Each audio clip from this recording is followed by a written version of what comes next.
The coffee was still warm in my hand when I heard my mother-in-law, Patricia, say the words that would change everything. It needs to look like an accident, Michael. Something believable. Car brake failure, maybe, or a fall down the stairs. I was standing in the hallway outside the kitchen of our family home, having just returned from what was supposed to be a weekend business trip that got canceled at the last minute. I'd come home early to surprise my husband Michael and his mother, who was visiting for the week. Instead, I got the surprise of my life. Plaka? Mom, I don't know. Michael's voice was strained, uncertain. There has to be another way. Another way to what, sweetheart? Get your inheritance before it's too late? Before she convinces you to waste it all on those ridiculous charity projects of hers? I pressed myself against the wall, heart hammering so hard I was sure they could hear it from the kitchen. My inheritance. The $2.3 million I'd received from my grandmother 6 months ago. The money I'd been planning to use for the nonprofit foundation I'd always dreamed of starting. She doesn't even know about the life insurance policy increase, Patricia continued, her voice taking on that calculating tone I'd learned to recognize over 3 years of marriage. You did submit the paperwork, didn't you? $2 million should be more than enough to set you up properly. Yeah, I submitted it last month. But Mom… But nothing, Michael. That woman has been a bad influence on you since day one. All this talk about giving back to the community, and quote, quote, quote, quote, quote, quote, quote, quote, quote, quote, quote, quote, quote, quote, quote, quote, quote, quote, quote. Your father would roll over in his grave if he knew you were considering throwing away everything our family worked for. I felt like I was going to be sick. The life insurance policy Michael had asked me to increase for our future security. The way he'd been encouraging me to put my inheritance in a joint investment account, for tax purposes. His sudden interest in my daily routines, my driving routes, my exercise habits. What if someone finds out? Michael asked. Finds out what? That a young woman had a tragic accident? These things happen every day, sweetheart. The key is not to overcomplicate it. Simple accidents are the most believable. I backed away from the kitchen slowly, my mind racing. I needed to get out of the house without them knowing I'd been there. I needed time to think, to plan, to figure out how to handle the fact that my husband and his mother were planning to murder me for my money. I made it to the front door without making a sound, slipped back outside to my car, and drove to the nearest hotel. My hands were shaking so badly I could barely hold the pen to sign the registration forms. Once I was safely locked in my hotel room, I pulled out my phone and did something I never thought I'd have to do. I started recording voice memos to myself, documenting everything I'd just heard, with timestamps and as much detail as I could remember. Then I called my lawyer. Sarah, it's Emma. I need to see you first thing Monday morning. It's urgent. Emma, is everything okay? You sound… I can't talk about it over the phone. But I need to make some immediate changes to my will, my insurance beneficiaries, and my financial accounts. Can you clear your Monday morning? Of course. Emma, are you safe? Do you need? I'm safe for now. I'll explain everything Monday. I hung up and stared at my reflection in the hotel room mirror. 3 years of marriage to Michael. 3 years of thinking I'd found my soulmate, someone who shared my values about using wealth responsibly and making a positive impact in the world. 3 years of growing closer to Patricia, who I'd thought was a wonderfully supportive mother-in-law. Hesta, all of it had been a lie. But as the initial shock wore off, something else began to take its place. Cold, calculated fury. They wanted to kill me for my money? Fine. Let's see how that worked out for them. Yahoo! I spent the rest of the weekend in that hotel room, planning. By Sunday night, I had a strategy that would give them exactly what they deserved, while ensuring I came out on top. Monday morning, I met with Sarah, my lawyer, and dropped the bombshell. They're planning to kill me, I said without preamble as soon as her office door closed. Sarah nearly dropped her coffee. What? I played her the voice memo I'd recorded, watching her face grow paler with each word.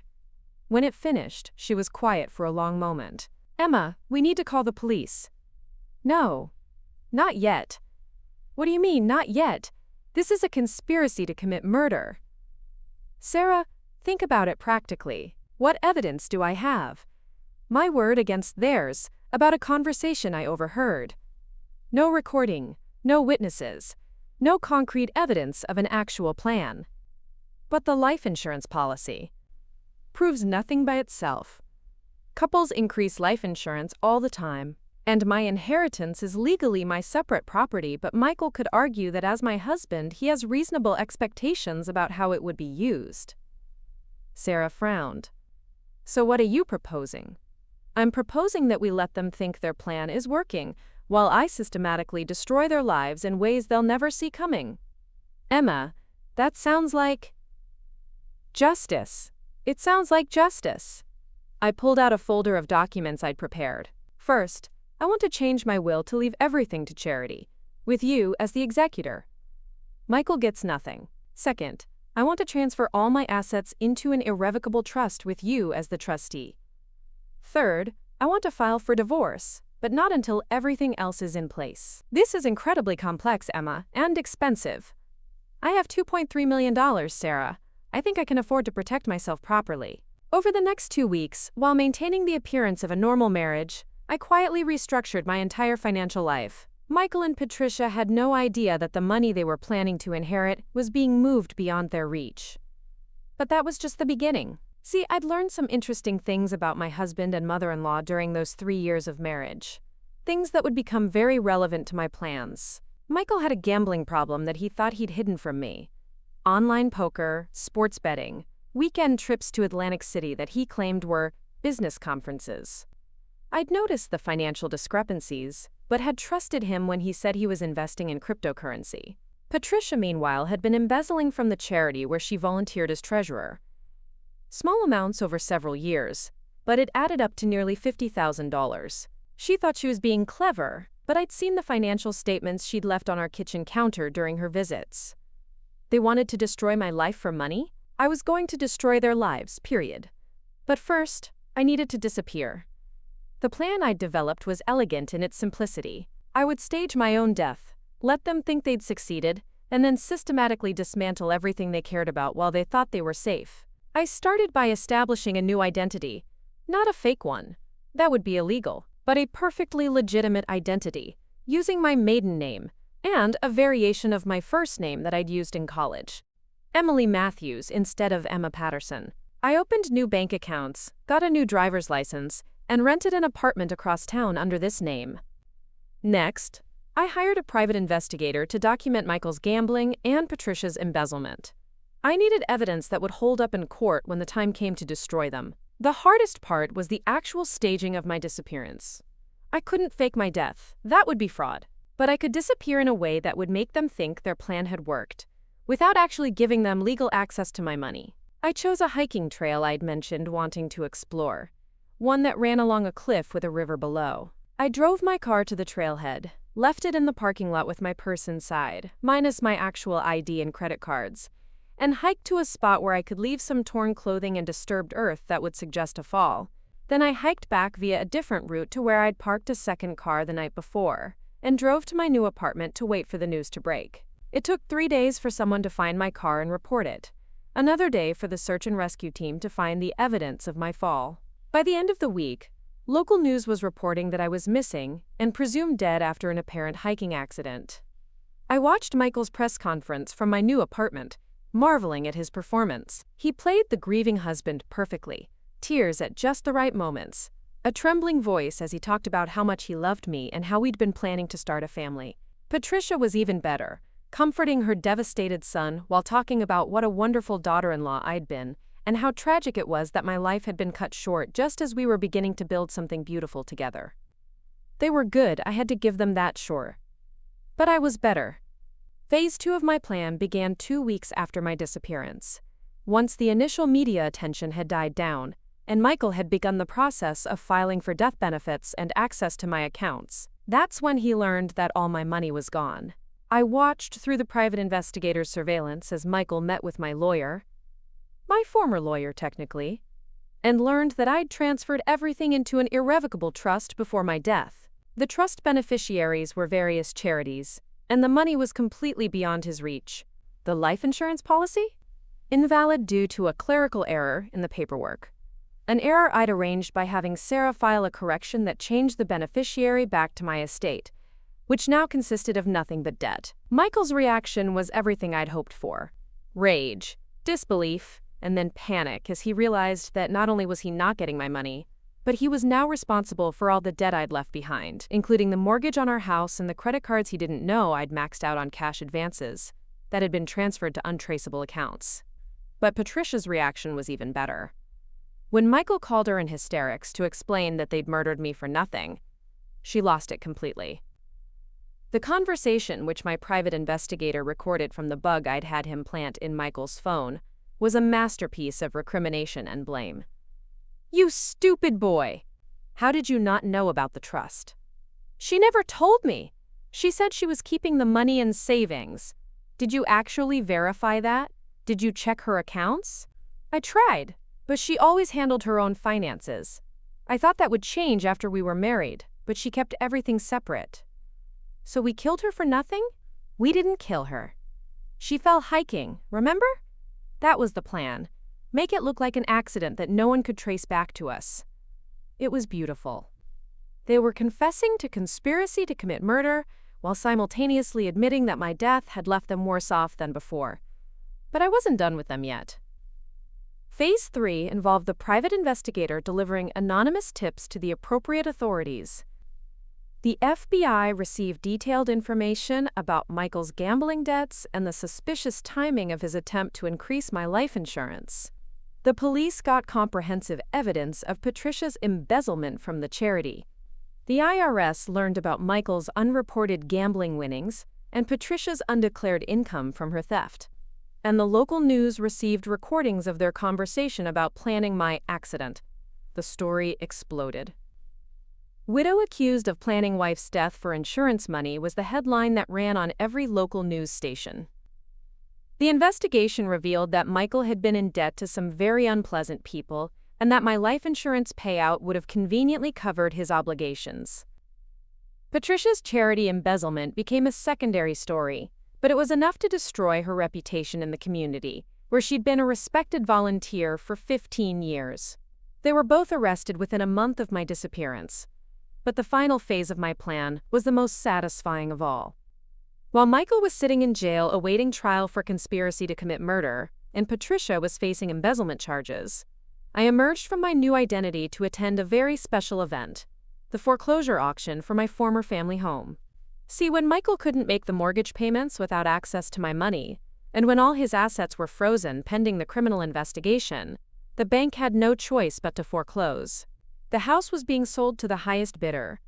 Playing I made sure I was that bidder. Walking into that courthouse under my maiden name, wearing a disguise that included a wig and glasses, was one of the most surreal experiences of my life. I sat in the back of the room as the auctioneer described the property, the house where I'd lived for 3 years, where I'd overheard the conversation that started this whole nightmare. When the bidding started, I waited patiently as several investors made their offers. Then, when it seemed like the bidding was slowing down, I raised my hand. $500,000. It was more than the house was worth, but I could afford it. And I wanted to make sure there was no question about who was going to own my former home. Once a daughter is prized, the auctioneer looked surprised, but banged his gavel. Sold to bidder number 47. I paid in cash. The best part came 2 weeks later when Michael's lawyer contacted me, or rather, contacted Emily Matthews, the apparent stranger who had bought Michael's house, with an offer to sell me the house's contents. "My client is in a difficult situation," the lawyer explained over the phone. "He's unable to access the property to retrieve his belongings due to his current legal circumstances. Would you be interested in purchasing the contents as well?" "What kind of contents are we talking about?" I asked, struggling to keep the amusement out of my voice. "Furniture, personal belongings, family heirlooms. My client is hoping to raise funds for his legal defense. I'll give you $5,000 for everything in the house. Take it or leave it." It was an insult of an offer, but Michael's lawyer accepted immediately. Apparently, legal bills were mounting and he was desperate. So I bought my own furniture back for $5,000. But the real satisfaction came when I moved back into my own house, using my legal identity as Emily Matthews. I changed the locks, updated the security system, and settled in to watch the rest of the drama unfold. Michael's trial was a media circus. The prosecution had everything they needed: recorded conversations, evidence of financial motive, and a clear timeline showing how he'd increased my life insurance just weeks before my disappearance. His defense attorney tried to argue that my death had actually been an accident, and that the conversations about planning my death were just fantasy discussions that never would have been acted upon. But the jury didn't buy it. They convicted him of conspiracy to commit murder and insurance fraud. He got 15 years. Patricia pled guilty to embezzlement to avoid jail time, but she still had to pay full restitution and serve 2 years of community service. More importantly, her reputation was completely destroyed. She had to move to another state to escape the social fallout. And me? I was officially declared dead, which meant Emily Matthews inherited everything that had belonged to Emma Patterson, including the house I'd bought at auction. It was the perfect crime, except it wasn't a crime at all. I'd used completely legal methods to protect my assets, document their crimes, and ensure they faced justice for their intentions. 6 months after the trial ended, I was sitting in my kitchen, the same kitchen where I'd overheard them planning my murder, when I got a phone call from the county jail. "You have a collect call from an inmate. Will you accept the charges?" I almost hung up, but curiosity got the better of me. "Yes." "Emma? Emma, is that you?" It was Michael's voice, and he sounded broken. "I'm sorry, you must have the wrong number," I said. "There's no Emma here." "Please, I know it's you. I know you're alive. I know you planned this whole thing." "Sir, I think you're confused. My name is Emily Matthews. I don't know anyone named Emma." "The house," he said desperately. "You bought our house. You're living in our house." "I bought a house at a foreclosure auction. Are you the previous owner? I'm sorry for your loss." The silence on the other end of the line was perfect. "You destroyed everything," he said finally. "I don't know what you're talking about. But I should mention that this call is being recorded, and if you continue to harass me, I'll have to contact the authorities." I hung up. That was 3 years ago. Michael still has 12 years left on his sentence. Patricia has finished her community service but has never recovered her social standing. She works at a grocery store in Nebraska now, a far cry from her former life as a respected community volunteer. And me? I've started the nonprofit foundation I always dreamed of. The Emily Matthews Foundation for Justice Reform works to support victims of domestic violence and financial abuse. It's funded entirely by the inheritance I protected from my would-be murderers. Guess, Snake. I still live in the house where they plan to kill me. I've redecorated it completely, but I kept one thing exactly the same: the kitchen where I overheard their conversation. I pass through it every morning with my coffee, and I remember how it felt to realize that the people I trusted most in the world wanted me dead. But, instead of bitterness, I feel satisfaction. They wanted to destroy my life for money they never deserved. Instead, I destroyed their lives while using my money for exactly the purpose they'd tried to prevent: making the world a better place. The irony is perfect. They tried to kill me to stop me from giving my money to charity. Now that same money funds a charity that helps people escape exactly the kind of predatory relationships I was in. Michael was right about one thing. I did plan the whole thing. But what he never understood was that I didn't plan it for revenge. I planned it for justice. He told me I was going to have an accident, so I disappeared and bought their house instead. And every morning when I wake up in the bedroom that used to be ours, in the house that used to be theirs, I remember that sometimes the best revenge is simply being better at planning than the people who try to destroy you. They thought they were so clever, plotting my death in the kitchen while I was supposed to be out of town. But they forgot the most important rule of planning someone's demise: make sure they're actually not listening. I was listening. I heard everything. And I used everything I heard to build a new life that's better than anything they could have imagined. The house is in my name now. The money is being used for good. And the people who tried to kill me are paying the price for their greed and betrayal. Justice served, with a side of perfect irony. The house is in my name now. The money is being used for good. And the people who tried to kill me are paying the price for their greed and betrayal. Das died of paying the price for their betrayal. Justice served with a side of perfect irony. But the story didn't end there. In fact, that's when things got really interesting. Living as a dead person is more complicated than you might think. 2 years after Michael's conviction, I was settling into my new identity as Emily Matthews, running my foundation and enjoying the peace of knowing my would-be murderers were safely behind bars. I thought the hardest part was over. I was wrong. The first complication arose when I got a call from my foundation's lawyer, David Chen, on a Tuesday morning in March. "Emily, we have a problem," he said, his voice tight with concern. "Someone's been asking questions about the foundation's funding source." I set down my coffee, the same kitchen counter where I'd overheard the murder plot, now decorated with cheerful yellow tiles instead of the cold granite Michael had preferred. "What kind of questions?" "A private investigator contacted our accountant yesterday. He's working for someone who wants to know how Emily Matthews came to have $2.3 million to start a charitable foundation, given that there's no record of her having any significant income or assets prior to 3 years ago." My blood went cold. "Did he give a name? Who hired him?" "He wouldn't say." "But Emily, there's something else."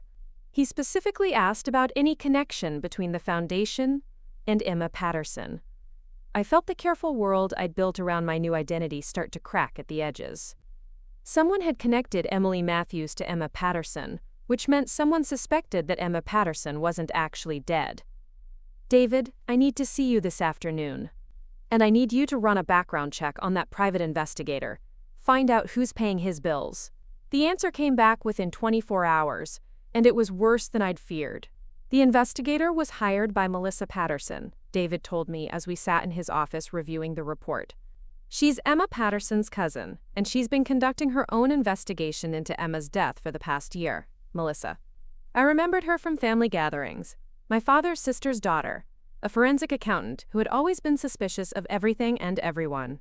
She'd never liked Michael, and she'd been vocal about her doubts regarding my hiking accident. "What exactly has she discovered?" I asked. "More than we'd like. She's identified discrepancies in the timeline of Emma's financial transactions before her death. She knows about the trust setup, the asset transfers, even the cash advances that emptied the credit cards." "But that doesn't prove I'm alive." "No, but it proves Emma Patterson was planning something before she died. And Melissa is smart enough to realize that people don't usually restructure their entire financial lives right before having an accident." David pulled out another folder. "There's more. She's been investigating Michael's case, and she's convinced that Emma's death was too convenient to be accidental. She thinks Michael actually succeeded in killing Emma, but that Emma had somehow anticipated it and protected her assets." I almost laughed at the irony. Melissa was right that I'd anticipated Michael's plan, but wrong about everything else. She was trying to prove that Michael was a successful murderer, rather than a failed one. What's she planning to do with this information? She's petitioning the court to reopen Emma Patterson's estate. She wants to challenge the validity of the asset transfers on the grounds that they were made under duress or coercion. That was a problem. If Melissa succeeded in getting the estate reopened, it would trigger a thorough investigation into Emma Patterson's finances, Emily Matthews' background, and the connection between them. Even though everything I'd done was technically legal, the scrutiny would inevitably reveal that Emily Matthews and Emma Patterson were the same person. "David, I need to ask you something, and I need you to be completely honest with me." "Of course. If the truth comes out, if people discover that Emma Patterson is actually alive and living as Emily Matthews, what are the legal consequences?" David was quiet for a long moment, considering the question carefully. "That depends on exactly how it's revealed and what charges might be filed. Faking your death isn't illegal in itself, but there could be issues around fraud, insurance claims, perjury if you ever testified under oath." "I never filed an insurance claim. I made sure of that." "I know. But there's still the matter of Michael's trial. His conviction was based partly on the assumption that you were actually dead." If it comes out that you're alive, his lawyers could argue for an appeal based on prosecutorial misconduct or new evidence. The thought of Michael getting his conviction overturned because I was too clever for my own good was infuriating. He'd planned to murder me. The fact that I'd outmaneuvered him shouldn't give him a legal advantage. What are my options? Option 1. We let Melissa's investigation proceed and hope she doesn't discover the truth. Option 2. We proactively reveal your true identity and work with prosecutors to ensure Michael's conviction stands. Option 3. We find a way to discredit or derail Melissa's investigation. I considered each option carefully. Option 1 was too risky. Melissa was too good at her job to give up, and she'd eventually figure out the truth. Option 2 meant giving up the life I'd built as Emily Matthews and potentially facing legal consequences I couldn't predict. Option 3 was the most appealing, but also the most ethically questionable. David, what if we gave Melissa something else to focus on? What if we provided her with evidence that would satisfy her suspicions without revealing the whole truth? What kind of evidence? Evidence that Emma Patterson discovered Michael's plan and took steps to protect her assets, but was still murdered before she could escape. David looked at me skeptically. You want to convince your cousin that you're actually dead? I want to convince my cousin that her investigation is correct but incomplete. That Emma Patterson was smarter than Michael gave her credit for, but not smart enough to save her own life. Over the next week, I developed a plan that was even more complex than my original disappearance. I would feed Melissa just enough information to satisfy her investigative instincts while leading her away from the truth about my survival. The key was to make her believe that I'd discovered Michael's plan and had tried to protect my assets, but that Michael had killed me before I could fully escape. It was a version of the truth that would confirm her suspicions about Michael while explaining the financial irregularities she'd discovered. I started by creating a series of fake documents that suggested Emma Patterson had been planning to leave Michael. Bank records showing apartment deposits under false names, travel bookings that were never used, even a draft divorce petition that was never filed. Then I planted these documents where Melissa would eventually find them, in a storage unit I rented under one of Emma's fake identities, with a paper trail that would lead back to transactions made shortly before my disappearance. The final touch was a series of journal entries I wrote in Emma's handwriting, describing her growing suspicions about Michael's intentions and her plans to escape. The entries stopped abruptly 3 days before my disappearance, suggesting that Michael had discovered Emma's plans and accelerated his timeline. I think Michael knows I suspect something, read the final entry. He's been asking too many questions about my daily routine, my hiking plans.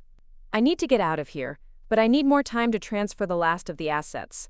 Maybe I should go hiking this weekend like I planned, act normal, buy myself a few more days to finish the arrangements. It was a heartbreaking read, even though I'd written it myself. The journal painted a picture of a woman who was smart enough to recognize the danger she was in, but not quite smart enough to save herself from it.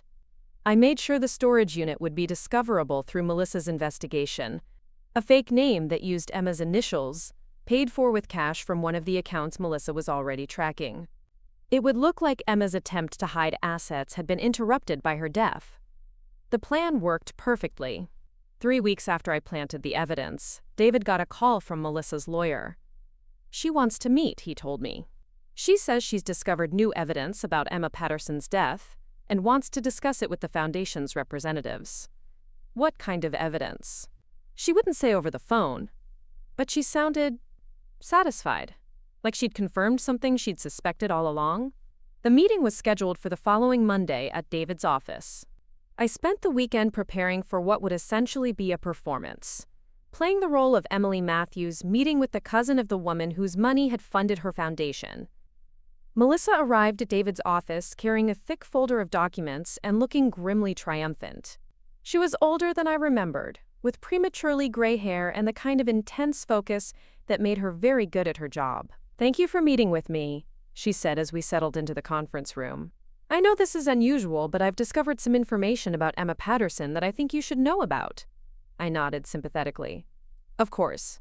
Emma's story was so tragic. Anything we can do to help understand what happened to her." "That's just it," Melissa said, opening her folder. "I don't think we've understood what happened to her at all." I think Emma Patterson was murdered by her husband, but not in the way everyone believes. She spread out copies of the documents I'd planted, the bank records, the travel bookings, the journal entries. I found these in a storage unit that Emma rented under a false name shortly before her death. She was planning to leave Michael.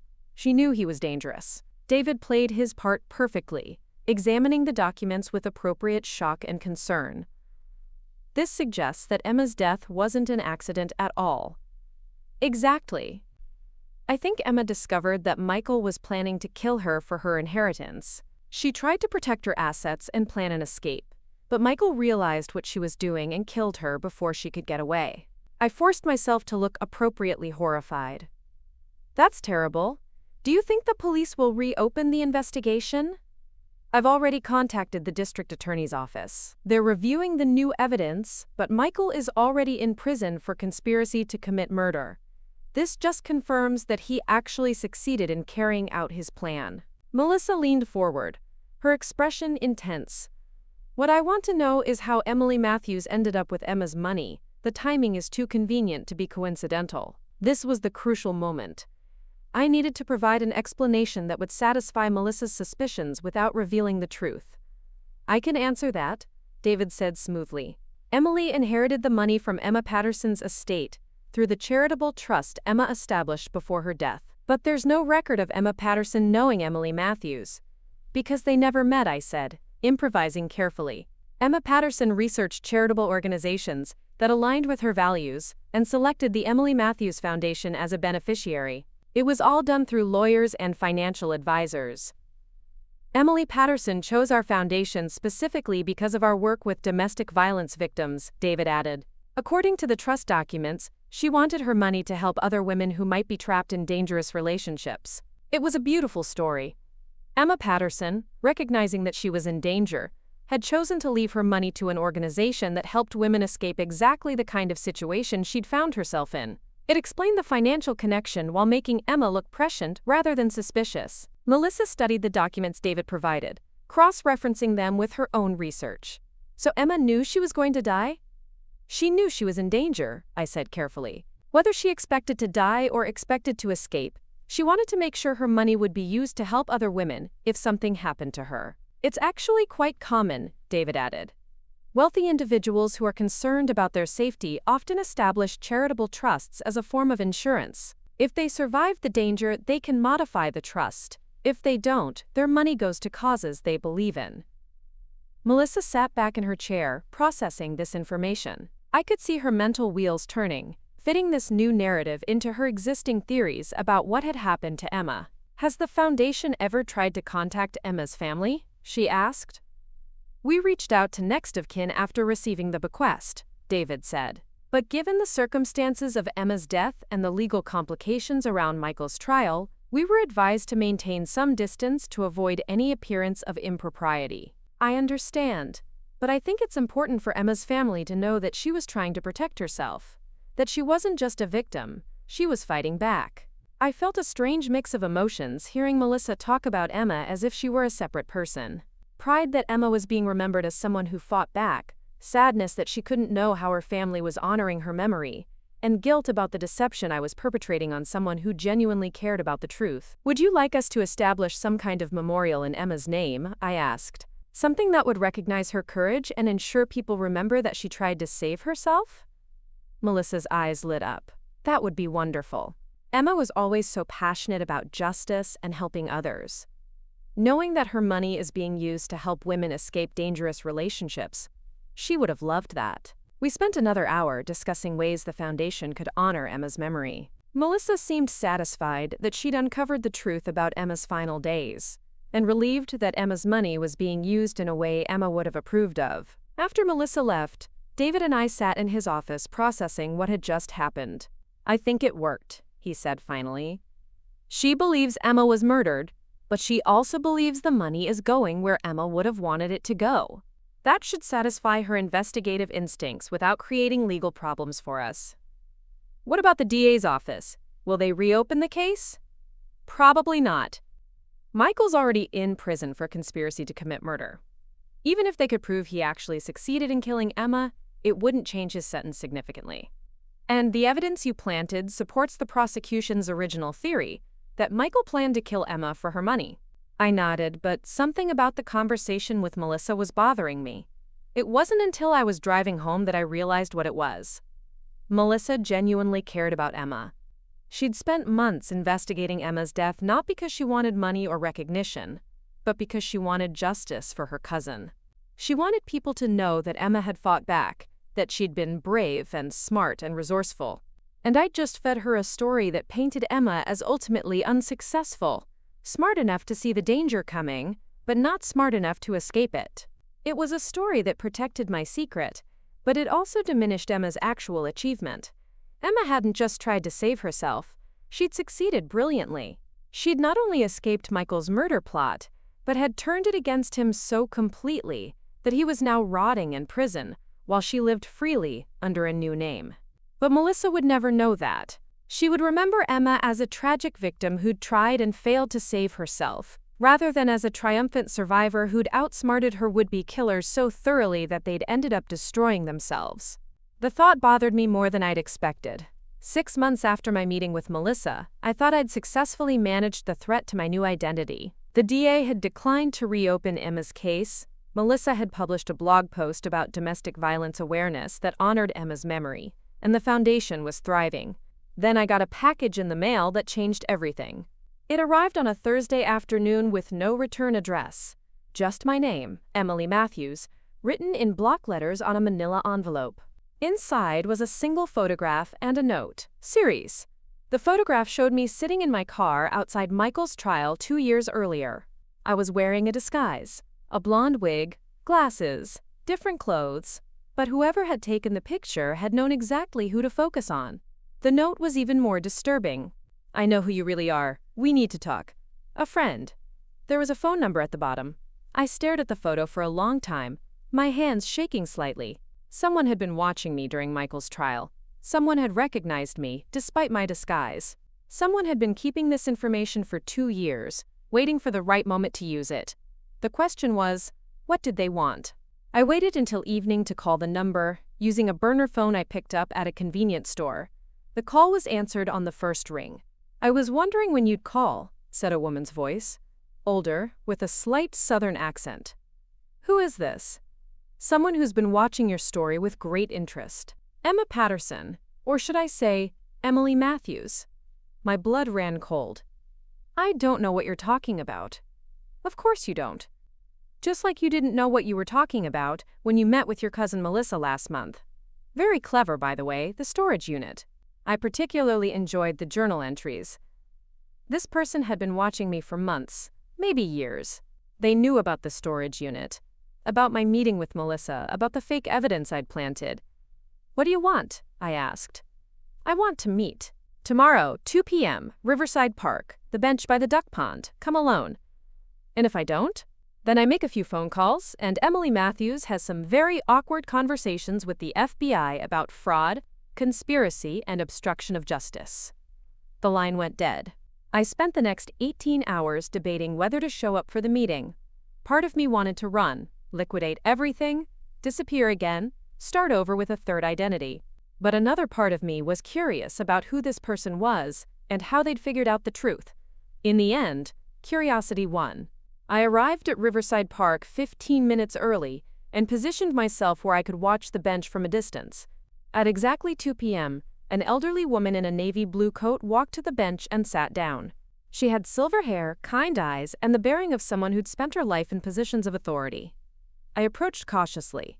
"Emily?" she said as I sat down beside her. "That depends on who's asking," she smiled.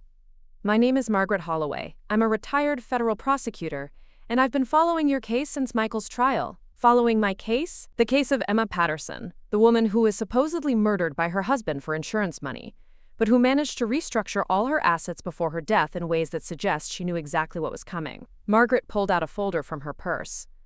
"I've been investigating financial crimes for 35 years, Emily. I know the difference between a victim who gets lucky and a victim who gets smart. Emma Patterson got very, very smart." She opened the folder, revealing documents I'd hoped no one would ever connect. Financial records showing the timing of my asset transfers, surveillance photos from various points in my plan, even copies of the fake identity documents I'd used to rent the storage unit. "How long have you known?" I asked. I suspected from the beginning. Michael's trial was too perfect. Too much evidence, too convenient a timeline, too many loose ends that tied up exactly the way the prosecution needed them to. It felt like someone had orchestrated the entire thing. "And you investigated?" I investigated. Quietly, carefully, and completely off the books. I wanted to know who was smart enough to manipulate a murder trial so elegantly. Margaret turned to look at me directly. "What you did was brilliant, Emily. Morally questionable in some respects, but brilliant nonetheless. You didn't just escape a murder plot, you turned it into a weapon against your would-be killers. So why are you here? To arrest me?" "I'm retired, dear. I can't arrest anyone. And even if I could, I'm not sure I would." "What do you mean?" Margaret closed the folder and leaned back against the bench. "I spent my career prosecuting people who used the legal system to victimize others. Corrupt politicians, fraudulent businessmen, domestic abusers who manipulated courts to continue tormenting their victims. I've seen how the system can be turned against innocent people." She paused, watching a family of ducks swim across the pond. "What you did was turn the system against people who deserved it. Michael and Patricia planned to murder you for money, and you made sure they faced consequences for that plan. The fact that you survived their plot doesn't make their intentions less criminal. But I manipulated evidence. I lied to investigators. You provided evidence of their actual intentions, and let the legal system draw appropriate conclusions. The recordings of them planning your death were real. Their financial motivations were real. The fact that they failed to actually kill you doesn't invalidate the evidence of their conspiracy." I studied Margaret's face, trying to figure out her angle. "If you're not here to arrest me, what do you want?" "I want to offer you a job." That was not what I'd been expecting. "A job?" "I run a private consulting firm that helps victims of financial crimes recover their assets and seek justice against their abusers. We work with law enforcement when appropriate, but we also handle cases where traditional legal channels are insufficient." Margaret pulled out a business card. "We could use someone with your particular talents. Someone who understands how to protect assets from predatory family members, how to document evidence of financial abuse, how to ensure that criminals face appropriate consequences for their actions." "You want me to help other people fake their deaths?" "I want you to help other people survive situations where faking their death might be the only option. Not everyone is as clever as you were, Emily. Not everyone can outmaneuver their abusers so completely." I looked at the business card. Holloway and Associates. Financial crime consulting.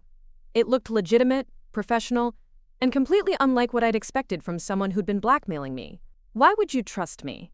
You just spent 20 minutes explaining how I manipulated evidence and lied to investigators. Because you did those things for the right reasons and in service of justice.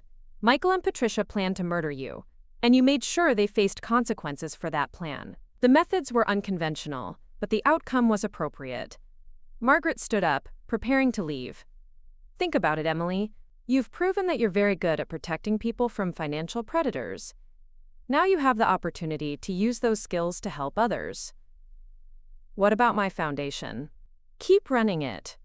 This would be consulting work, maybe 1 or 2 cases a year. Think of it as expanding your mission to include proactive intervention rather than just support for victims." She handed me the folder of documents about my case. "These are the only copies, by the way. Consider them a signing bonus, regardless of what you decide." After Margaret left, I sat on the bench for another hour, processing our conversation. Someone had figured out the truth about my survival, but instead of threatening me, they wanted to hire me. Instead of exposing my deception, they wanted to help me use my skills to help others. It was an opportunity I'd never considered, but it made a strange kind of sense. I'd proven that it was possible to outwit financial predators and manipulate legal systems in service of justice. Why shouldn't I help other people do the same thing? That evening, I called Margaret's number. "I'm interested," I said when she answered, "but I have conditions." "Of course you do. What kind of conditions?" "First, I maintain my current identity as Emily Matthews. Emma Patterson stays dead. Second, I get to choose which cases I work on. Third, everything we do has to be technically legal, even if it's ethically complicated. Agreed. Anything else? I want to know more about your other consultants. If I'm going to be working with a team, I want to know who they are and how they ended up in this business. Margaret laughed. Oh, Emily, you're going to fit right in. Our team consists entirely of people who've had to get creative about seeking justice. I think you'll find their stories very interesting. 2 weeks later, I attended my first team meeting at Holloway & Associates. The office was in a converted warehouse downtown, and it looked more like a tech startup than a consulting firm. The team consisted of 5 people, not counting Margaret. There was David Kim, a former IRS investigator who'd been fired for pursuing tax evasion cases against politically connected individuals. Sarah Martinez was an ex-FBI agent who'd been pushed out for refusing to drop an investigation into a domestic violence case involving a federal judge. Then there was James Richardson, a former district attorney who'd been voted out of office for prosecuting too many white-collar crimes, and Maria Santos, a forensic accountant who'd been blacklisted by major firms for testifying against their clients in fraud cases. The final member of the team was someone who looked familiar, though I couldn't place where I'd seen him before. Emily, I'd like you to meet Detective Robert Chen, Margaret said. He's recently retired from the police department. As soon as Margaret said his name, I remembered where I'd seen him. He'd been one of the investigators on Michael's case. He'd interviewed me during the initial investigation into my disappearance. Detective Chen, I said carefully. Just Robert now, he replied with a smile. And I have to say, Ms. Matthews, it's a pleasure to finally meet the real you. My heart stopped. I'm sorry? Relax, Robert said. I figured out who you were about 6 months into the investigation. The financial timeline was too convenient, and some of the evidence was a little too perfect. But Michael and Patricia really were planning to kill you, so I wasn't about to interfere with justice being served. Margaret nodded. Robert was actually the one who recommended you for the team. He was impressed by how thoroughly you documented Michael's crimes while protecting yourself from prosecution. You knew? I asked Margaret. You knew that Robert was the investigator on my case? I recruited Robert specifically because of his experience with your case. He understands better than anyone how someone can work within the legal system to ensure justice is served, even when conventional methods aren't sufficient. I looked around the room at this team of people who'd all been punished for trying to do the right thing through official channels.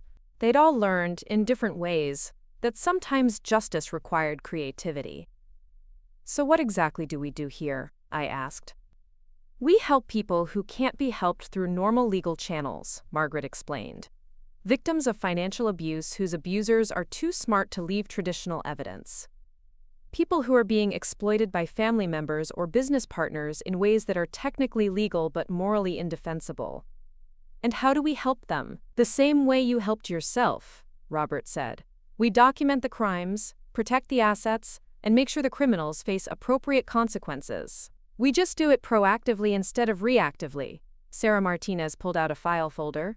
For example, we're currently working with a woman whose stepchildren are slowly poisoning her to accelerate their inheritance. Traditional elder abuse investigations have been unsuccessful because the stepchildren are very careful about dosage and timing. So what's our approach? We're helping her document the poisoning while simultaneously restructuring her assets to ensure the stepchildren get nothing, even if they succeed in killing her. We're also gathering evidence that will ensure they're prosecuted for attempted murder. James Richardson opened another file. Or there's the case of the small business owner, whose business partner has been systematically embezzling funds and manipulating the books to make it look like the business is failing. The partner is planning to force a sale at below market value and buy out our client's share for pennies on the dollar.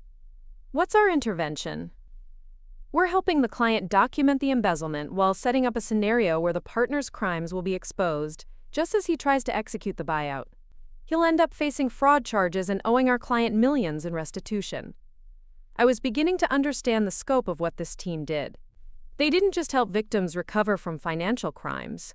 They helped victims turn the tables on their abusers before the crimes could be completed.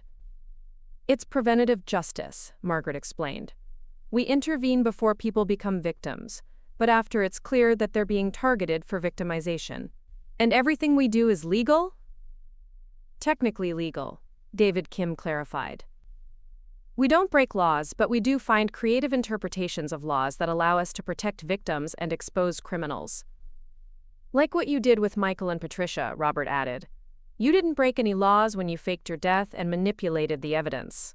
You just used legal methods and creative ways to ensure that justice was served. Margaret handed me a new file folder. Your first case if you decide to take it. A young woman named Jessica Chen, no relation to Robert, whose husband and mother-in-law are planning to kill her for her inheritance. I opened the folder and felt a chill of recognition. The story was eerily similar to my own.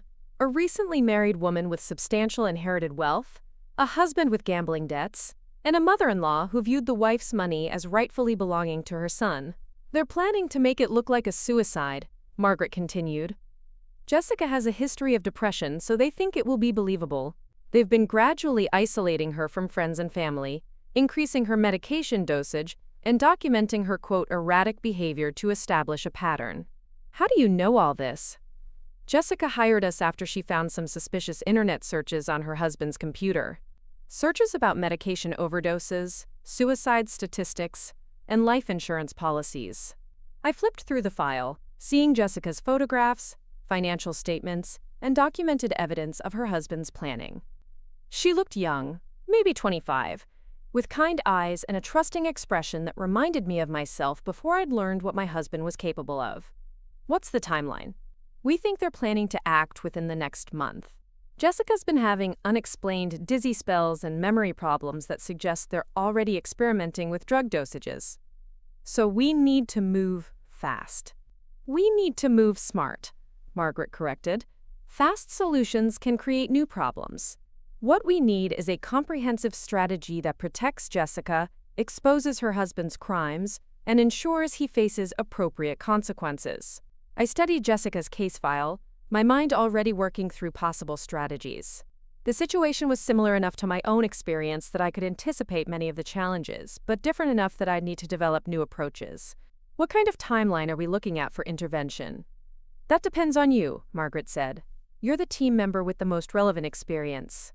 How long do you think it would take to develop a plan that protects Jessica while exposing her husband's intentions? I thought about my own experience, about the months of careful planning that had been necessary to outwit Michael and Patricia. But I'd had the advantage of time and the element of surprise. Jessica's situation was more urgent. 2 weeks to develop the strategy, another 2 weeks to implement it, I said finally. But I'll need Jessica's complete cooperation, and she'll need to be prepared for her life to change dramatically. She's prepared, Robert said. She knows that staying in her current situation means dying. She's ready to do whatever it takes to survive. Then, let's save her life. Jessica Chen's case became the template for everything that followed. Over the next year, I refined my methods for helping potential murder victims turn the tables on their would-be killers. The first step was always documentation. Unlike my own situation, where I'd stumbled onto Michael's plan by accident, our clients came to us with suspicions but rarely with proof. We had to help them gather evidence of their spouse's intentions while keeping them safe in the process. For Jessica, this meant teaching her to secretly record conversations, copy financial documents, and document the suspicious activities she'd observed. We also had her undergo medical testing to confirm that she was being gradually poisoned, blood tests that revealed elevated levels of prescription medications she wasn't supposed to be taking. The hardest part, I explained to Jessica during one of our planning sessions, is continuing to act normal while you're gathering evidence. Your husband can't suspect that you know what he's planning, or he might accelerate his timeline. How did you manage it? Jessica asked. How did you keep living with someone who wanted to kill you? I thought about those weeks after I'd overheard Michael and Patricia's conversation, when I'd had to sit across from them at dinner and pretend everything was normal while planning their destruction. I focused on the future, I said. Every time I wanted to confront them or run away immediately, I reminded myself that a few more days of pretending would give me the evidence I needed to destroy them completely. The temporary discomfort was worth the permanent solution. Jessica nodded, though I could see the fear in her eyes. Living with a potential murderer was terrifying, even when you knew you were working toward escape. The second step was asset protection. Jessica's husband, like Michael, had been pressuring her to consolidate their finances and increase her life insurance.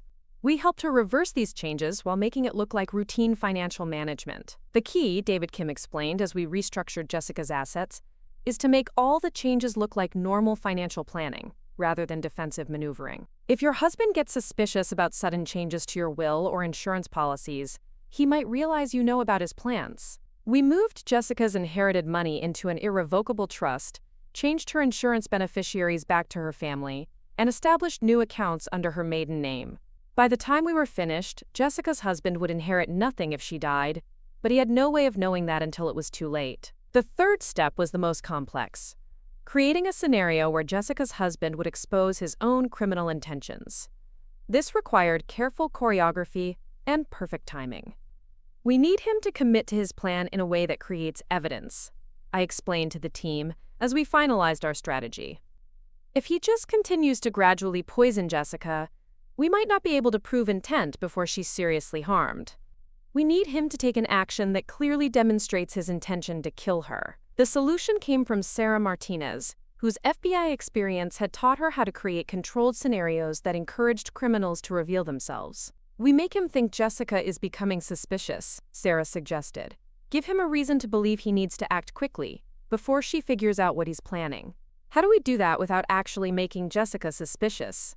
We have Jessica act like she's discovered something innocuous but concerning. Maybe she finds evidence of his gambling debts, or discovers that he's been lying about his job. Something that would make a normal spouse worried but wouldn't necessarily indicate that she knows about the murder plot. The plan was elegant. Jessica would confront her husband about his gambling debts, which she'd actually known about for months, and demand that they see a financial counselor together. This would create pressure for him to act before she discovered the full extent of his financial problems and their implications for his inheritance plans. He'll think he needs to kill you before you realize how much money he owes and how much he needs your inheritance, I explained to Jessica. That pressure should force him to accelerate his timeline and take more obvious action. We also planted evidence that Jessica was becoming suspicious about her medication. We had her make an appointment with a new doctor for a second opinion about her recent health problems, and we made sure her husband knew about the appointment. If he thinks you're going to discover that you're being poisoned, he'll have to switch to a more direct method, Robert explained. Something that will create clear evidence of attempted murder. The plan worked perfectly. 3 days after Jessica confronted her husband about his debts, we recorded a conversation between him and his mother, where they discussed the need to, quote, handle the Jessica problem before she could expose his financial situation to her family. 2 days after that, Jessica's husband purchased a large quantity of the same sleep medication he'd been using to poison her gradually. The purchase was large enough that it could only be intended for a lethal overdose. That night, he attempted to force Jessica to take what would have been a fatal dose of the medication. Fortunately, we were ready for him. Jessica was wearing a recording device, and our surveillance team was positioned outside the house. When her husband became physically violent in his attempt to force her to take the pills, we had clear evidence of attempted murder. The police arrested Jessica's husband that night. The recording of his assault, combined with the evidence of gradual poisoning and the documentation of his financial motives, resulted in a conviction for attempted murder and conspiracy to commit murder. Jessica's mother-in-law was also arrested for conspiracy, based on the recorded conversations about their plans. I can't believe it actually worked, Jessica told me after the trial was over. I was so scared that something would go wrong that he'd realize what we were doing. The key was keeping him focused on his own plans rather than on what you might be planning, I explained. Criminals tend to assume that their victims are passive. They don't expect victims to be actively working against them. Jessica's case established the basic methodology that we would use for similar situations: documentation, asset protection, and controlled exposure of the criminal's intentions. But each case was different, and I quickly learned that creative problem-solving was essential. There was Margaret Thompson, whose adult children were planning to have her declared mentally incompetent so they could control her finances. We helped her secretly undergo cognitive testing to prove her mental capacity, while simultaneously gathering evidence of her children's fraudulent attempts to manipulate her medical records. Then there was David Walsh, whose business partner was planning to kill him in a staged industrial accident to claim full ownership of their company. We worked with OSHA investigators to document safety violations that the partner had been deliberately creating.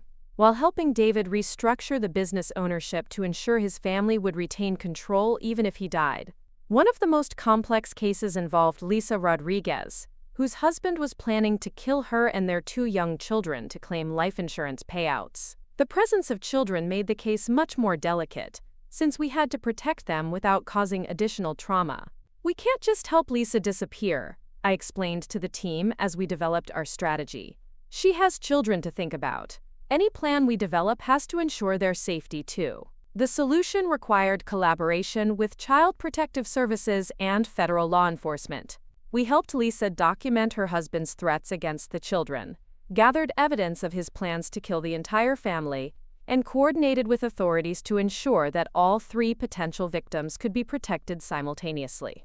When Lisa's husband finally acted on his plans, attempting to stage a carbon monoxide poisoning that would kill the entire family, we were ready with evidence that exposed his intentions and protected his intended victims. "The most important thing," I told each new client, "is understanding that you're not just a victim. You're someone who can actively work to protect yourself and ensure that your abuser faces consequences." That philosophy became the foundation of everything we did at Holloway & Associates. We didn't just help people escape dangerous situations, we helped them take control of those situations and turn them to their advantage. But the work was emotionally draining in ways I hadn't anticipated. "How do you handle it?" I asked Margaret one evening after we'd successfully concluded our 5th case in 6 months.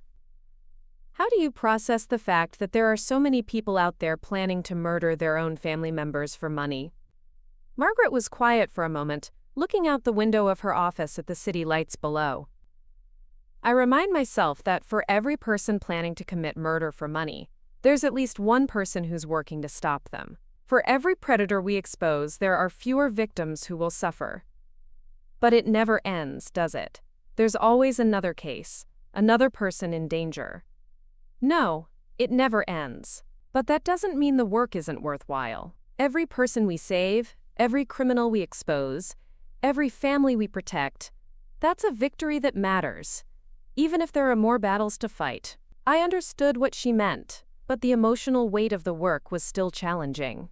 Each case brought me face to face with the reality that people could plan to murder their own spouses, children, and parents with cold calculation. The saving grace was seeing the outcomes for our clients. Jessica Chen had started a support group for survivors of domestic violence. Margaret Thompson had reconciled with her grandchildren after her adult children were prosecuted for elder abuse. Lisa Rodriguez had rebuilt her life and was working as an advocate for children in dangerous family situations. "You gave me my life back," Jessica told me at the 1-year anniversary of her husband's conviction. "But more than that, you taught me that I could fight back, that I didn't have to be a victim." That, I realized, was the real value of the work we were doing. We weren't just helping people escape dangerous situations. We were teaching them that escape was possible, that they had agency in their own stories, that they could take control of circumstances that seemed hopeless. It was a lesson I'd learned myself 3 years earlier, when I'd overheard Michael and Patricia planning my death. I'd discovered that being targeted for murder didn't make me a victim. It made me someone with the motivation and opportunity to ensure that justice was served. Now I was helping other people make the same discovery. But the most satisfying case came 2 years after I'd started working with Holloway & Associates, when we received a call from someone whose story felt very familiar. "My name is Amanda Morrison," the caller said. "My husband and his family are planning to kill me for my inheritance. I think I need help." Amanda's story was almost identical to my own original situation. Recently married to a man with financial problems, targeted by a mother-in-law who viewed her wealth as rightfully belonging to her son, gradually being isolated from her support network while her husband arranged for increased life insurance coverage. But there was one crucial difference. Amanda had called us before overhearing any specific plans. She'd recognized the warning signs and reached out for help before her situation became immediately life-threatening. "How did you know to call us?" I asked during our initial consultation. "I read about your foundation online," Amanda explained. "The Emily Matthews Foundation for Justice Reform. Your mission statement talks about helping people escape predatory relationships. and ensuring that financial abusers face appropriate consequences. When I started recognizing the signs in my own marriage, I thought you might be able to help. It was a strange moment, realizing that the foundation I'd created with Emma Patterson's money had led someone to seek help from Emily Matthews' consulting firm. The two identities I'd constructed were working together to help someone escape the same kind of situation that had originally forced me to create those identities. "We can definitely help you," I told Amanda, "but I want you to understand that the process will be challenging. You'll have to continue living with your husband while we gather evidence and develop a strategy. That means maintaining normal routines while secretly documenting his plans." Is it dangerous? I thought about my own experience, about the weeks of living with Michael while knowing he planned to kill me. It's dangerous, but it's manageable if you're careful and if you follow our protocols exactly. The alternative, doing nothing, is much more dangerous. Amanda's case became our most comprehensive intervention yet. Unlike my original situation, where I'd had to improvise my response after accidentally discovering the murder plot, we were able to plan our entire strategy proactively. We helped Amanda document her husband's financial problems, his gambling debts, and his family's increasing pressure for access to her money. We recorded conversations where his mother explicitly discussed viewing Amanda's inheritance as belonging to her son. Most importantly, we helped Amanda gather evidence before her husband and his family had committed to any specific plan. This allowed us to document their criminal intentions while they were still in the planning stages, rather than having to wait for them to take action. The advantage of early intervention, I explained to Amanda, is that we can expose their intentions before they've done anything irreversible. Your husband can be prosecuted for conspiracy to commit murder without anyone actually being harmed. The case concluded successfully 6 months later, with Amanda's husband and mother-in-law both convicted of conspiracy charges. Amanda's assets were protected, her abusers were imprisoned, and she was free to build a new life without fear. But more importantly, Amanda's case proved that the methodology we developed could be applied proactively, helping people escape dangerous situations before those situations became life-threatening. "What you've done," Amanda told me after the trial, "is create a way for people to fight back before they become victims. You've turned the tables on predators by helping their intended victims become predators themselves." That was exactly what we'd accomplished. We developed a systematic approach for helping potential murder victims become active agents in their own protection, while ensuring that their would-be killers faced appropriate consequences. It was prevention rather than reaction, strategy rather than desperation, justice rather than victimization. And it all started with overhearing my mother-in-law planning my accident and deciding that they'd picked the wrong victim. 5 years after I'd started working with Holloway & Associates, I received a call that brought everything full circle in the most unexpected way. "Emily, this is Warden Patricia Gonzalez from Millfield Correctional Facility. I'm calling about an inmate who's requesting to speak with you." I felt a chill of recognition. Millfield was where Michael was serving his sentence for conspiracy to commit murder. "Which inmate?" I asked, though I already knew the answer. "Michael Patterson. He says he has information about Emma Patterson's death that he needs to share with the Emily Matthews Foundation." For a moment, I couldn't speak. Michael wanted to talk to Emily Matthews about Emma Patterson's death. The man who'd planned to murder me wanted to speak with me about my own murder without knowing that he was speaking with me. "What kind of information?" I managed to ask. He wouldn't say. But he was very insistent that it was important and that it could only be shared with someone from your foundation. "Apparently, he's been following your work and feels that you would understand the significance of what he wants to reveal." I told the warden I'd consider the request and call back with my decision. Then I sat in my office for an hour, trying to process what Michael might want to tell me. There were several possibilities, none of them particularly appealing. He might have figured out that Emily Matthews was actually Emma Patterson and wanted to use that knowledge somehow. He might have new information about other people who'd been involved in planning my death. Or he might simply be trying to manipulate someone from my foundation for reasons I couldn't anticipate. "You're not seriously considering meeting with him," Margaret said when I told her about the warden's call. "I'm considering it. I want to know what he thinks he knows." "Emily, this is exactly the kind of risk we advise our clients to avoid. You have nothing to gain from contact with your former abuser, and everything to lose if he's figured out your identity. Margaret was right, of course. But I was curious about what Michael had to say, and I was confident in my ability to maintain my disguise. 5 years had passed, I'd changed my appearance significantly, and Michael had no reason to suspect that Emily Matthews was anyone other than a philanthropist who'd inherited Emma Patterson's money. What if I meet with him, but with full security precautions, I suggested. Prison setting, recording everything, backup surveillance from our team. What possible information could he have that would be worth the risk? That was the question I couldn't answer. But something about Michael's request felt significant, and my experience had taught me that paying attention to my instincts was usually worthwhile. I think he's figured something out, I said finally. Something about Emma's death that he thinks Emily would want to know. I need to find out what that is. Margaret reluctantly agreed to support my decision, but only with extensive security precautions. Robert would accompany me to the prison, we'd record everything, and we'd have a cover story prepared that would explain Emily's interest in meeting with Michael. 2 weeks later, I walked into Millfield Correctional Facility wearing a conservative business suit, minimal makeup, and glasses I didn't need. My hair was a different color and style than it had been during my marriage to Michael, and I'd gained enough weight that my overall appearance was significantly changed. The meeting room was standard prison fare. Concrete walls, metal table, uncomfortable chairs, and a guard stationed by the door.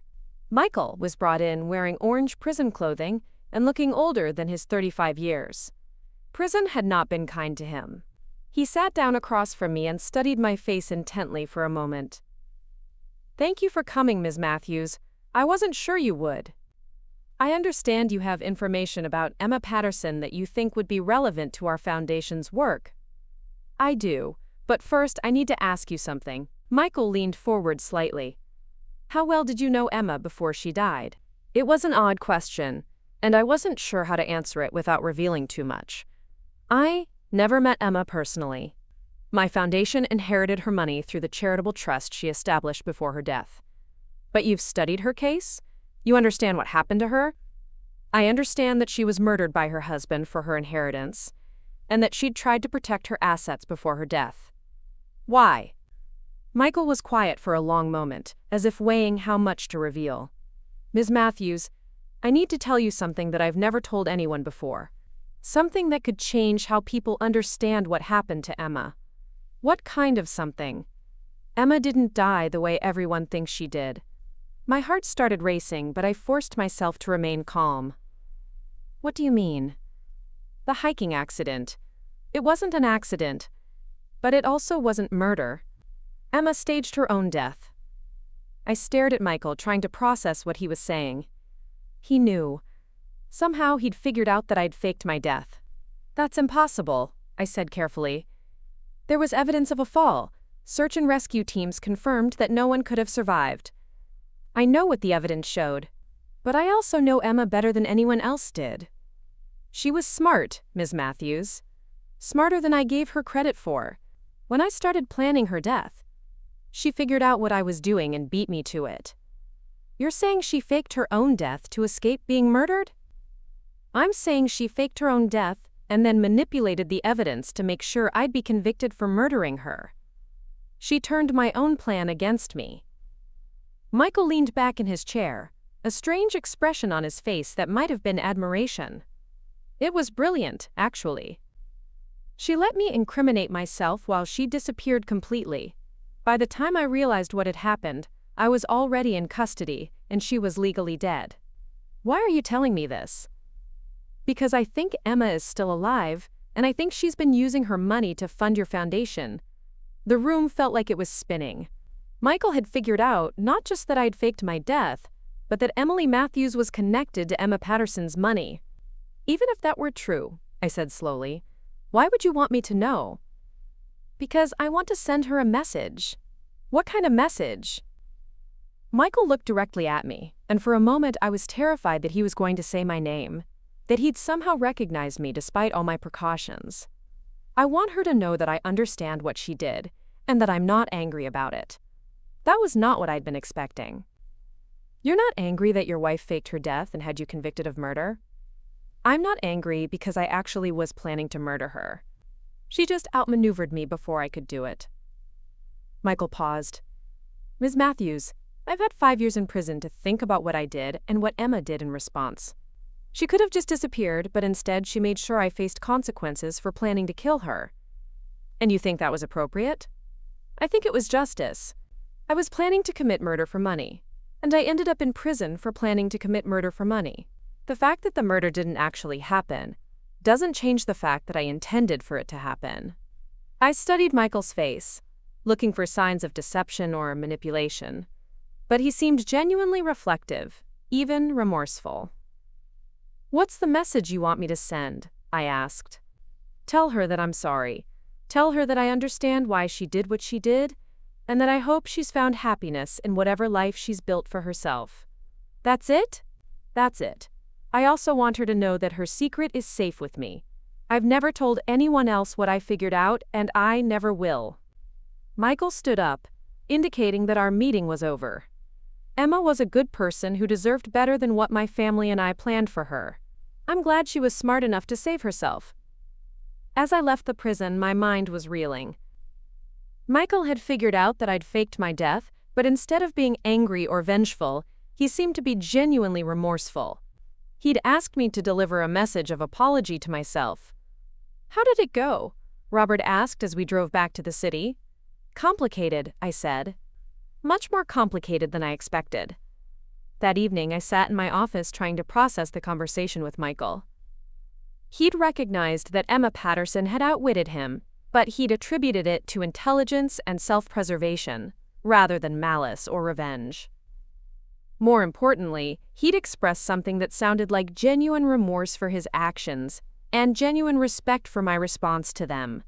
It was not the conversation I'd expected to have with the man who'd planned to murder me, but it raised questions about my own motivations that I wasn't entirely comfortable confronting. Had I faked my death purely for self-preservation, or had there been an element of revenge in my actions? Had I manipulated the evidence against Michael because I wanted him to face justice, or because I wanted him to suffer? The more I thought about it, the more I realized that my motivations had been complex. Yes, I'd wanted to protect myself, but I'd also wanted Michael and Patricia to pay for what they'd planned to do to me. Lux. Was that justice or revenge? And did the distinction matter if the outcome was appropriate? Lux. Margaret found me in my office late that night, still wrestling with these questions. You look like someone who's had a life-changing conversation, she said, settling into the chair across from my desk. Michael figured out that Emma faked her death. Margaret raised an eyebrow. How much does he know? He knows that Emma staged her own death and manipulated the evidence to ensure he'd be convicted. He suspects that Emma is still alive and funding the Emily Matthews Foundation. Does he know that Emily Matthews is Emma Patterson? I don't think so.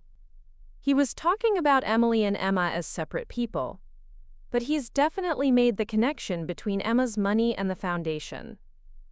What does he want? I told Margaret about Michael's message of apology and his promise to keep Emma's secret.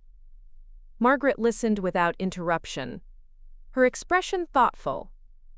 You know, she said when I finished, in 35 years of prosecuting criminals, I've learned that genuine remorse is actually quite rare. Most people who commit crimes rationalize their actions or blame their victims. The fact that Michael recognizes what he did wrong and respects your response to it suggests that he's experienced real personal growth. Does that change anything? It changes how you might feel about what you did, but it doesn't change whether what you did was appropriate. Michael planned to murder you for money. You made sure he faced consequences for that plan. The fact that he now understands and accepts those consequences doesn't invalidate your actions. Margaret paused, choosing her words carefully. Emily, I think you're struggling with the question of whether you acted out of justice or revenge. But maybe that's the wrong question. What do you mean? Maybe the right question is whether your actions serve justice, regardless of your motivations.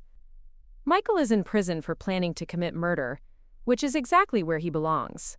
Patricia faced consequences for conspiracy and embezzlement, which is exactly what she deserved. Your money is being used to help other people escape the kind of danger you faced, which is exactly what Emma would have wanted. So the outcome justifies the methods? The outcome reflects that you found a way to ensure justice was served when traditional methods wouldn't have been sufficient. You didn't just escape a dangerous situation, you turned it into an opportunity to protect other people from similar dangers. Margaret stood up, preparing to leave. The work we do here exists because traditional justice systems aren't always adequate to protect victims or hold predators accountable. What you did with Michael and Patricia was an early example of the kind of creative justice we help our clients achieve every day. After Margaret left, I sat alone in my office thinking about Michael's message and what I wanted to do with it. He'd asked me to tell Emma that he was sorry and that he hoped she'd found happiness. But I was Emma, which meant he was apologizing directly to me without knowing it. Did I accept his apology? Did his remorse change how I felt about what he'd done or what I'd done in response? I thought about the man I'd married, who had seemed to share my values about using wealth responsibly and making a positive impact in the world. That man had been a fiction, a role Michael had played to gain access to my money. But the man I'd met in prison seemed different. Older, more thoughtful, genuinely reflective about his actions and their consequences. He'd spent 5 years in prison thinking about what he'd done wrong and what I'd done right. Maybe people could change. Maybe even people who'd planned to commit murder for money could develop genuine remorse and respect for justice. The next morning, I drafted a letter to Michael. Not from Emily Matthews to Michael Patterson, but from Emma Patterson to her former husband. Dear Michael, I received your message through the Emily Matthews Foundation, and I wanted to respond personally. You're right that I staged my death to escape your plans and ensure you faced consequences for your intentions. You're also right that I manipulated the evidence to guarantee your conviction. I want you to know that I don't regret those actions. You were planning to murder me for money, and you deserve to be held accountable for that plan. The fact that I prevented the murder from happening doesn't make your intentions less criminal. But I also want you to know that I accept your apology. The fact that you've spent 5 years reflecting on your actions and have come to understand why I responded as I did suggests that you've experienced real personal growth. I hope you use the remainder of your sentence to continue that growth. And I hope that when you're released, you use your experience to help other people understand the consequences of financial predation and domestic violence. Your secret about my survival is safe with me as well. I've built a good life under my new identity, and I'm using the money you tried to steal to help other people escape the kind of danger you put me in. I'm not happy about what happened between us, but I'm satisfied with how it ended. Justice was served, lessons were learned, and lives have been saved as a result of our story. I wish you the best in your future endeavors, and I hope you continue to choose justice over greed. Emma. I never sent the letter. Instead, I filed it away in my personal records as a reminder of how far both Michael and I had traveled from the people we'd been during our marriage.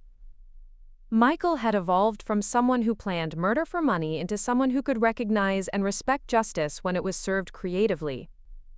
I had evolved from someone who stumbled into an effective response to attempted murder into someone who helped other people proactively protect themselves from similar dangers. Both of us had become better people as a result of our conflict, though through very different paths. 6 months later, I received word that Michael was participating in a prison program that helped inmates develop financial literacy and understand the legal consequences of economic crimes. He was teaching other prisoners about the dangers of gambling addiction and the legal implications of conspiracy charges. It seemed that he was using his experience to help other people avoid the mistakes he'd made. Patricia, meanwhile, had completed her community service and was working as a bookkeeper in Nebraska. According to my private investigator's reports, she was living quietly and had severed contact with her old social circle in our hometown. Both of them had faced appropriate consequences for their actions and seemed to be making efforts to rebuild their lives constructively. As for me, I was running a successful foundation, working with Holloway and Associates to help other people escape financial predation, and living in the house where my former mother-in-law had planned my death. Every morning, I walked through the kitchen where I'd overheard their conversation and remembered how it felt to realize that the people I trusted most wanted me dead. But instead of anger or fear, I felt satisfaction. They'd planned to destroy my life for money they didn't deserve. Instead, I'd used their greed against them, while turning my money into a force for protecting other people from exactly the kind of danger they'd put me in. It was the perfect revenge. Not destruction, but transformation. Not punishment, but justice. Not ending their lives, but forcing them to confront the consequences of their choices and grow from that confrontation. Michael had told me he was sorry, and that he hoped I'd found happiness. I had found happiness, but more importantly, I'd found purpose. The worst thing that had ever happened to me had become the foundation for the most meaningful work I'd ever done. They'd planned to kill me for my inheritance. Instead, I'd used that inheritance to save other people's lives. Justice served, with a side of poetic irony and personal growth for everyone involved, including me. I'm writing this on the 10th anniversary of the day I overheard Patricia and Michael planning my accident in the kitchen of what is now solely my house. The Emily Matthews Foundation has helped over 300 victims of domestic violence and financial abuse. Holloway and Associates has successfully intervened in 47 cases of planned murder for inheritance, with a 100% success rate in protecting the intended victims and an 89% conviction rate for the would-be perpetrators. Michael was released from prison 18 months ago after serving 8 years of his 15-year sentence. He's now working as a counselor at a nonprofit organization that helps former inmates reintegrate into society. According to my sources, he's been particularly effective in helping people understand the long-term consequences of financial crimes. He never tried to contact me again after our meeting at the prison. True to his word, he's kept my secret about staging my death. As far as the public record is concerned, Emma Patterson died in a hiking accident 10 years ago, and Emily Matthews inherited her money through a charitable trust. Patricia is still in Nebraska, working as a bookkeeper and living quietly. She's apparently developed a reputation for being scrupulously honest in her financial dealings, perhaps overcompensating for her past embezzlement. Neither of them knows that I sometimes drive by their current homes when I'm traveling for foundation business. Not to threaten or intimidate them, but to remind myself of how far all of us have traveled from the people we used to be. The house where I live, where they planned my death, has been completely renovated. But I kept the kitchen exactly as it was, down to the tile pattern and cabinet hardware. Every morning, I pour my coffee and remember the moment when I realized that survival sometimes requires creativity, and that justice sometimes requires taking matters into your own hands. I've never regretted faking my death, manipulating the evidence against Michael and Patricia, or using their greed to destroy their lives while building something better with my own. But I have gained perspective on what I did and why I did it. I didn't just escape a murder plot. I transformed it into a force for protecting other people. I didn't just survive an attempt on my life. I turned that attempt into the foundation for meaningful work that has saved dozens of other lives. The money that Michael and Patricia tried to steal from me has now been used to help people escape exactly the kind of danger they put me in.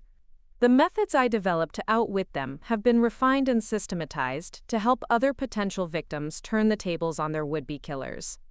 What started as an act of self-preservation became a model for proactive justice.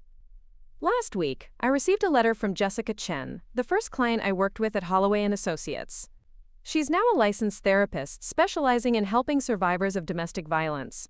And she wanted to thank me for showing her that survival was possible and that victims could become agents of their own protection.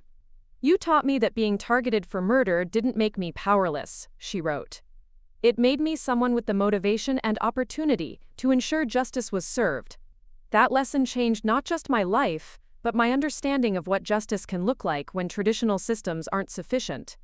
That's what I want my legacy to be, not the woman who faked her death to escape murder, but the woman who turned an attempted murder into a force for protecting other people from similar attempts." Michael told me I was useless, so I hired him as my assistant. Patricia planned my accident, so I disappeared and bought their house.